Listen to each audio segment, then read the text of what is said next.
everyone, and welcome to this ACCA podcast.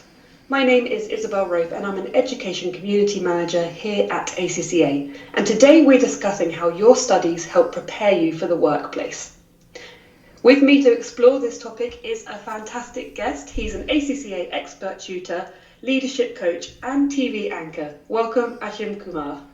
Thanks very much, Isabel. Great to be with you. I know we've been talking about this for a while, and I'm glad that it's finally come together. Me too. So if we get into it, we know that the technical knowledge that you gain throughout your ACCA studies is obviously vital for a career in business and finance. But what about the other skills that you're developing at the same time without always realizing it? These are sometimes referred to as soft skills, but don't let that name fool you. Soft does not mean unimportant. These are essential skills that employers look for, and they can be transferred across professions. They increase your employability and they improve your ability to perform successfully in a role. Today we'll look at some examples of these so-called soft skills, including time management, organisation, and effective communication. I will explain how you are developing these crucial skills alongside technical knowledge as you progress through your studies. So now it's time to introduce my guest properly today. So hello Ashim, thank you again for joining us. Pleasure. I want to begin with a short introduction. Perhaps you can tell us a little bit about your background and your current role. Absolutely. So I'll start off by saying I never wanted to be an accountant. In fact, for me, accountants, wore black bowler hats and were boring as anything. I saw myself as some kind of international jet setter, solving business problems around the world. But things didn't work out that way. Fortunately, actually, and I kind of came the long way around to studying for the ACCA. The job that I applied for, was accepted for, it required that I did some studying, and that was really a life-changing moment for me, because I used to sit in class and watch my tutors thinking, oh my goodness, I would love to do that job. It really struck me. So as soon as I qualified, I went back to that college and I started teaching business law, actually, believe it or not, but that was the only vacancy they had, and it was great. And the rest, as they say, is history. Since then, I have run 2 international training businesses, one Central Eastern Europe, Central Asia, and one in Middle East and North Africa, where I was executive director for the MENA region. So now, as well as my occasional training for external clients, I have my own online training program where I engage directly with students from around the world, and I find that most fulfilling. So that's where I am. I think that's so interesting, because it sounds like it was a happy accident then that you fell into the roles that you've taken since. And it sounds like you've got quite a varied experience as well. So that's why I think you'll be really excellently placed to talk about today's subject. And as a tutor especially, I'm sure you see firsthand the development of soft skills in your students. And it'll be great to hear your thoughts on how studying for exams helps students become well-rounded employees in the future. But let's start with the basics. Why are soft skills important? Right. So, I'm not sure I agree with the term soft skills, but it's a generally accepted term, so let's go with that. And basically what it's about is how one engages with others. And if you think about it, unless you live in a cave somewhere in a mountain where you never meet anyone else, you are engaging with people all the time. It might be live or it might be online, as we are. And things like the way we communicate, things like the way we engage with one another in terms of empathy, in terms of managing time, which is often called a soft skill, they help our connections with people both in our professional and personal lives. And those of us who kind of don't recognize the importance of soft skills kind of poo-poo it and say, well, no, what's far more important is the technical stuff. But actually, it's not true. Robert Half is an international recruitment agency, and they spoke to their clients, and their clients listed 11 key things that they are looking for when they conduct an interview for someone to work with, with one of their core or key clients. And all 11 of those attributes were so-called soft skills. Not once were technical skills mentioned. So that's how critically important they are. That's really interesting. And actually, I do agree with you. Soft skills seems like the wrong term for it. Perhaps we could call them professional skills or something similar. Happy with that. But as you say, they're so important. Would you say they are as important then as technical knowledge? It sounds like, based on the stat you just gave, that they're certainly important when it comes to employers. Yeah. I mean, there's no doubt about it, and yes. So I mean, the example I gave was with regard to being an employee, but they're equally important when running your own business, when leading teams, and so on. But I'm sure we'll come to that in just a minute. With regard to your question about how the comparative importance, I would say yes, they are equally important, and perhaps for me personally, I think the soft skills might edge it a little bit, might be a little bit more important than technical. Why? Well, because with the technical skills, you can pick them up, you can build them. You've been studying all your lives, you know how to draw in knowledge and how to apply that knowledge and so on. With the soft skills, what tends to happen is that most people don't really recognize their importance, and therefore they don't develop them as much as they do the technical skills.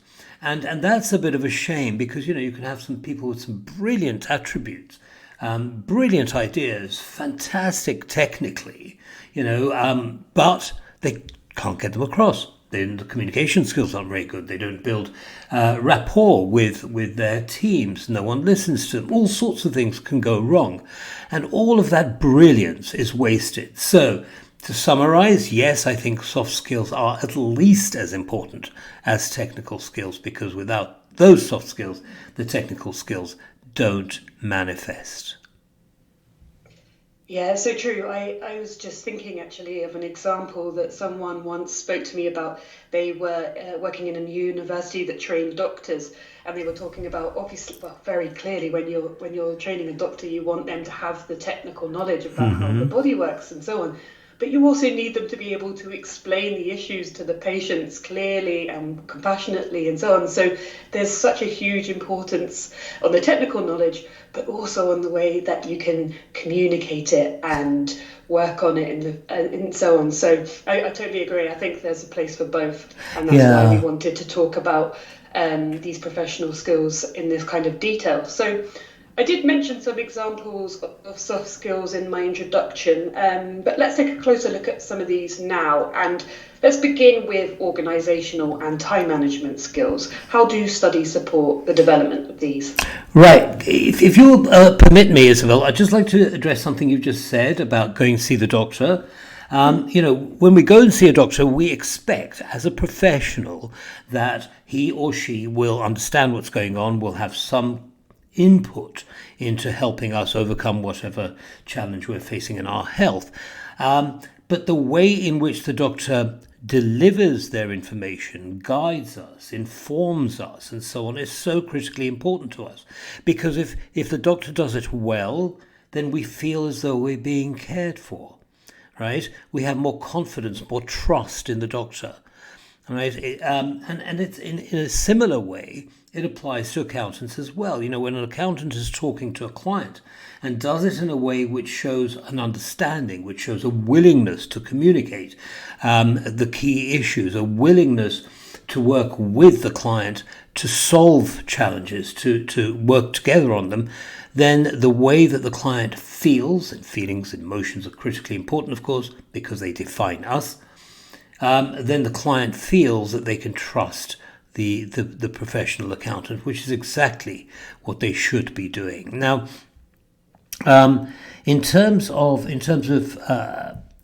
other soft skills like organizational skills, time management skills, I mean, I've been teaching a long time, over 30 years, and I've been through the situation. Obviously, I've been through the studying process while in a full-time job, while married at the time to my first wife. And I've experienced it, as I'm sure most ACCA students have experienced it, and graduates. the need to balance all of those things, right? So your studies, your private tuition time, when you're studying on your own, time with your family. Some accountants may even have friends, goodness knows, it's possible. And also free time to follow your hobbies, all of those. There's a lot on our plates. And what we find is, unless we actually become adept at saying, right, this is a limited amount of time, how am I going to divide it to get the maximum value from it, so that I can get my ACCA exam preparation done and my learning all done, but not at any price. In other words, there's a balance there to be drawn. Social time, hobby time, and so on. Family time, critically important. So all of these skills are necessary during our study time, and we find that unless we hone them, unless we develop them, our success in the exam is limited. And then what tends to happen is that those skills become part of us, and we take them into our professional lives after we qualify, and they're so fundamentally important. So you lead me on nicely into the next question, which was whether or not you have examples of how those organisational and time management skills are transferable from that study context into the workplace. Yeah. Okay, so now let's shift the picture a little bit, right? Imagine yourself leading a team in an organisation. Certainly all the things I've said so far in terms of prioritising your tasks and organising yourselves and managing your time, of course, they are now embedded in who you are. But there are other things as well. So the ability to delegate, the ability to communicate what it is that you want somebody in your team to do, right? So your communication skills are important. If you're a leader or a manager where you're managing people, then you need to be able to influence those people, and there are all kinds of elements to influence. One of those is the ability to listen deeply as to what to what the other person is saying, and to understand how their direction, if you like, matches the direction for your team that you have chosen to take. So all of these are requirements, essential requirements for accountants in business, or any professional actually in business. Now, I'll give you a very small example, but I think it illustrates the point. Currently, as I said earlier, I'm an online SBL tutor. So what do I need to do? Well, I need to delegate all my social media posting and managing and looking at the stats and producing reports on how that's going, administration, so the tax issues and so on, marking activities for students, I delegate that, because obviously I can't do all of these things on my own. So I need to focus on what I am good at, which is teaching and engaging with students to guide them, and delegating the rest. Now, all of these parties to whom I delegate these activities, they don't teach SBL, they're not teachers themselves. So it's on me to explain to them very clearly and simply what it is that I need. And that's actually more difficult than it sounds. They're all very proficient in what they do, but the ability to communicate clearly what it is that you do and how to find that common ground is critically important. Also, when I speak to my students, and as I've already said, I'll talk to them about the way they organize themselves and their time discipline and so on. I need to demonstrate soft skills like empathy and communication skills, the ability to listen again, and to connect with the individual on a one-to-one basis, because everyone's situation is different. So now I've just given you a very, very tiny example of the need for embedding soft skills into your professional lives. And this is tiny. You can multiply it X times if you're talking about a larger team and a bigger organization and so on. Absolutely, I think that's a really good example. And I was thinking whilst you were speaking about time management and organisation in particular, and how that my experience of studying has helped me in my current role. Because when you're working towards an exam, for example, sometimes it feels like you haven't got enough time to prepare, and you have to really prioritize tasks. You're essentially working towards a set schedule. You're working to deadline, and I think it's a really good way of preparing you for the workplace, where sometimes you don't have as that much control over when a deadline is set. Sometimes you have to get a task done urgently, and I think, as much as you would sit there saying, "Oh, I wish I had another week to work on this," sometimes that's not the case. No. So if you just take that example of preparing for an exam, it's all about understanding what you can achieve in the amount of time you have and working out how you do it. So that kind of moves us on nicely to some other skills that I wanted to talk about. One being problem solving, and that also links to resilience and adaptability, because these are really important skills throughout any learning journey, because plans change. And many students suffer setbacks, for example, during their studies. They may not pass the exams in the order or in the speed at which they wanted to. So how can that kind of experience be of benefit in the long term? I mean, this is critical, and it's an experience that you'll find all around you, that people really need to get better at dealing with. And I'll start with resilience, and by this I mean the ability to fail at something and pick yourself up again without giving up, right? Because if you don't do that, then what happens is by definition, you don't move forward. And once you've done that, then what one needs to do is say, okay, well, look, this didn't work, right? What is it that I need to do better? Now, here's the problem solving, right? What is it that I need to do better to make it work next time? And that is when you start to create solutions for yourselves. And to do that, one needs to look at, how we live on a day-to-day basis, how we think. And sometimes that's difficult, because we need to question ourselves and admit that actually we're not perfect. We've got to change a couple of things. That, the amount of time we spend, I don't know, on Facebook, for example, we need to edit that a little bit, and prioritize, and all of those. So from resilience comes the need to question oneself, the need to recognize that changes need to be made, committing to those changes, and based on those, solve the problems that stood in our way. Now, this is not easy to do. It is certainly not easy to do. But, everyone that's on the ACCA journey, and anyone that's trying to achieve anything, even in their personal lives, need to be able to do this. And they need to be strong with themselves, and realize that once they have solved that particular problem, they are that much further along in their personal and professional journeys.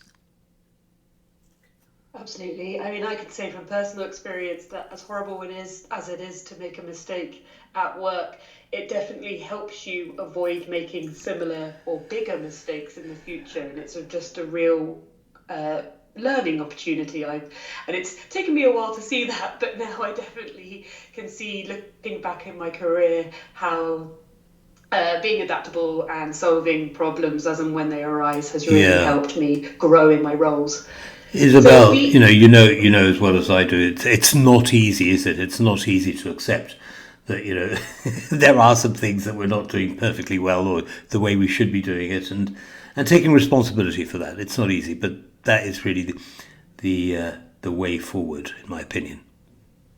It's true. I think when I look back now, I can look back with satisfaction, knowing how much I've grown. But at the time, it's definitely something that you have to get used to. Say sitting with the uneasy feeling that something's gone wrong. It's something we have to get used to. Absolutely, but it's worth it, right? It is. So So we have talked about communication skills and how vital they are for success in different roles and professions. Let's have a quick look now at how studying and sitting exams can help improve a student's communication skills, because I think they are just so vital and they keep on coming up again and again in our discussion today. I'm so happy that we're talking about communication skills in the exam, because it is something that keeps coming up for me as well, in my conversations with students. And there are so many mental blocks that students have when it comes to communicating their answers in the examination. For example, number one, well, English is not my first language. I'm worried about making grammatical errors. Number two, what happens if I don't think of the right words? Number three, students labour under the misconception that they're there to impress the marker with all kinds of flowery language and lots of context for the points that they're making. Now that might be important in academia, but not so much with ACCA examinations, and certainly not at the strategic professional stage. It really needs to be much more focused. So there are all kinds of areas around communication that students kind of get worried about or do perhaps not the way they should be doing them. So my advice to students is actually very simple, okay? And that is, when you write your answers in the examinations, keep your sentences short. Long, meandering sentences lose the reader. Now remember, the marker has to understand what you're saying. And if you try and, give him 5,000 words in one sentence, then the marker's not going to be able to make sense of what you're saying and won't give you the credit that you deserve. Right? So if you keep your sentences short, the marker understands what you're saying. It's nice and easy because you're using simple words, right? And in each sentence, you are saying something. You're making a constructive point that is relevant to the task, right? It's not a bit of background. It's not a bit of, context. You're answering the question. And, this is actually links to a very common refrain of the SBL examiner's feedback. You look at any feedback report after any sitting and you see the same thing. And the examiner's saying, well, I wish students would answer the question, right? So your answers need to be very focused and they need to be very simple and straightforward to read. Also things like layout. Right, so with SBL, I always recommend that students make a point using a structure which I call state, explain, apply. And those students who have watched some of my videos will know what that means. But after each point, I strongly recommend leaving a gap before making the next point. So when the marker looks at it, it doesn't look like an endless sea of words, which the marker then has to separate and mark. Simple but effective. Other things include tone, and this is something that the examiner again has pointed out, and all the introductory material on SBL says, well, look, you are being placed, or you're expected to behave in the way that you would in the real world. So if you're a consultant advising the board of directors, what kind of tone would you use, right? And that's really important because that's a demonstration of professionalism. In the real world, we wouldn't abbreviate our words or use yay instead of yes.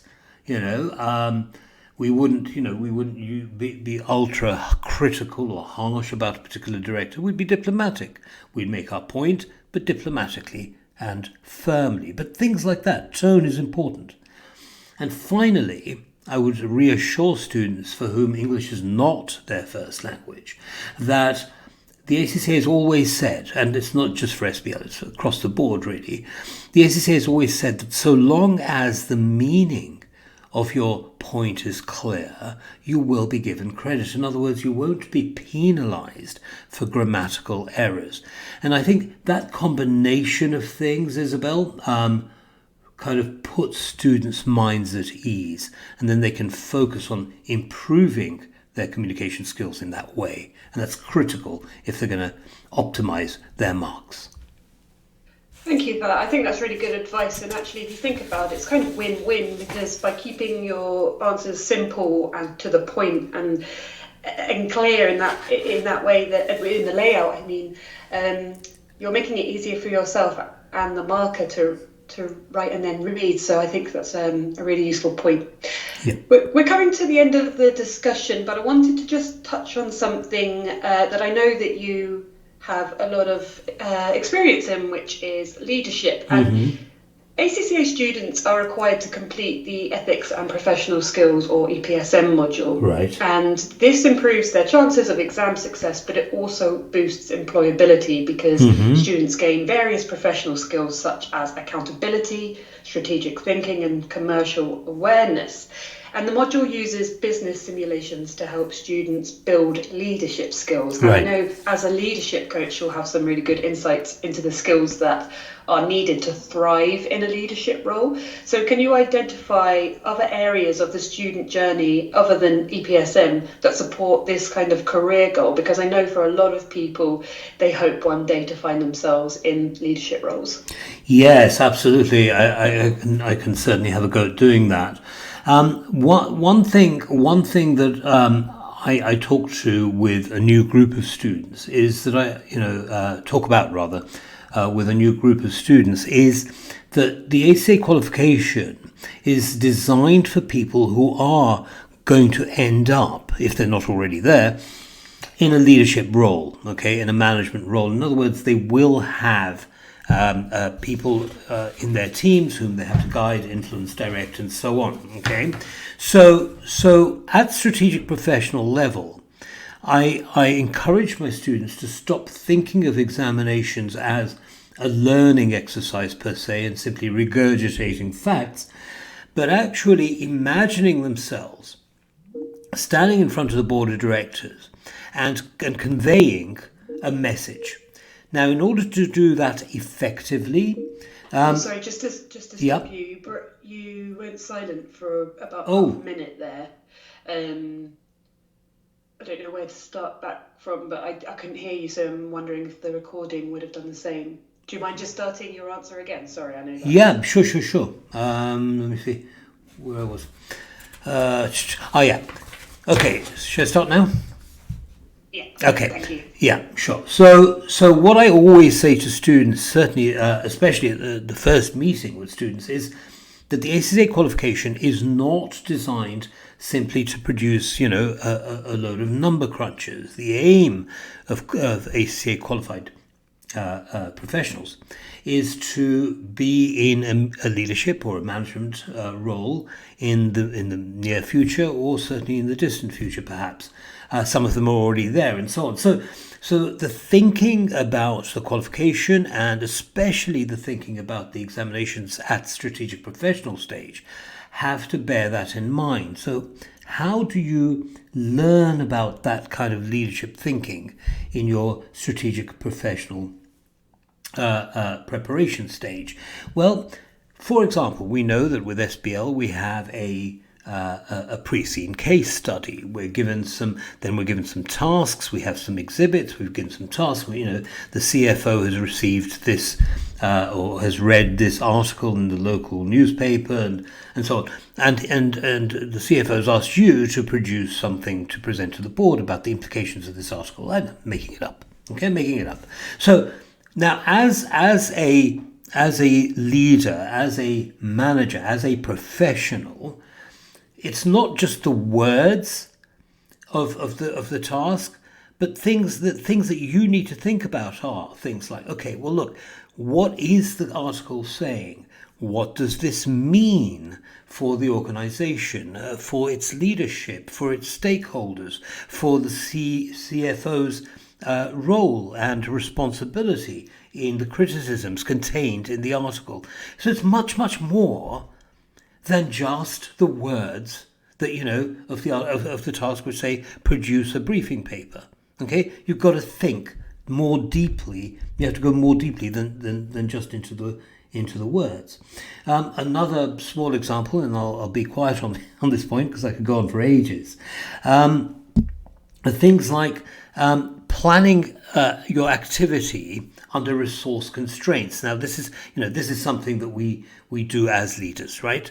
We've got we've got limited resources, and within those we have to leverage those to achieve certain goals, targets, objectives, and so what have you. And we're doing exactly the same thing when we plan our answers in the examination, because our limited resource, our constraint, is time. And what we want to do is to use our time in a way that maximizes the returns that we get. And in the examination, those returns are marks, right? So again, it's about thinking about this balance between the resource constraint and your objective, and then finding the activity or activities that will get you to your objectives with the limitations that you face. That's a really, really useful insight. Thank you. And I think, like you said, we could probably sit here and talk about this for another hour or so, but it is almost time to let you go.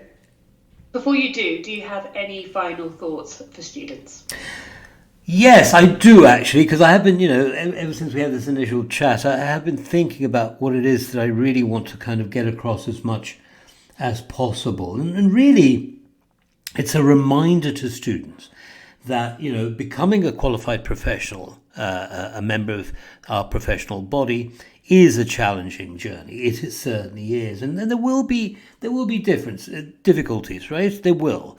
But as we've already said, we are going to get up and we're going to keep going. Why? Well, because the reward is waiting for us at the end of the day. And by reward, I don't just mean, the financial reward or the prestige, if you like, but the feeling of self-satisfaction that one has done it.